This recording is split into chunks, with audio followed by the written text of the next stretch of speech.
ఎప్పుడన్నా బ్రతుకు మీద ఆశ కోల్పోతే ఒక గంట సేపు హాస్పిటల్లో గడిపి చూడండి, బ్రతకాలన్న ధైర్యం వస్తుంది. ఎలా అయినా బ్రతకొచ్చు అని నమ్మకం వస్తుంది. ఊపిరి ఆగిపోయే వాళ్ళని దగ్గర నుంచి చూస్తే మీ ఊపిరే చెబుతుంది మీ బ్రతుకు ఎంత విలువైంది అని. ప్రతి దాని విలువ టైం వచ్చినప్పుడే తెలుస్తుంది. ఫ్రీగా దొరికే ఆక్సిజన్ కూడా హాస్పిటల్లో ఖరీదుగా అమ్ముతారు. జీవితం ఆశతో కాదు, కసితో, కోపంతో బతకాలి. ఇక్కడ బతకాలంటే బాధపడినా భయపడినా మన జీవితమే మనల్ని ఈ ప్రపంచం నుంచి దూరంగా విసిరిపడేస్తుంది. ఎవరు ఎంత అందమైన వేషం వేసినా కాలం వారి వారి నిజస్వరూపాలను, గుణాలను ఎప్పుడో ఒకప్పుడు ఏదో విధంగా బయటపడేలా చేస్తుంది.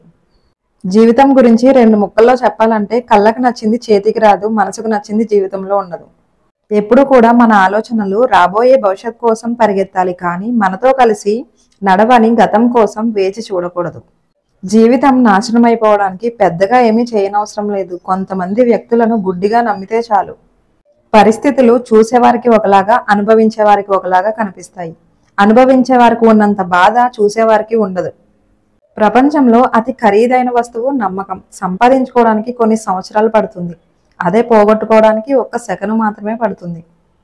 తప్పు చేసినప్పుడే కాదు, కొన్నిసార్లు మంచి చేసినప్పుడు కూడా శిక్ష అనుభవించాల్సి వస్తుంది.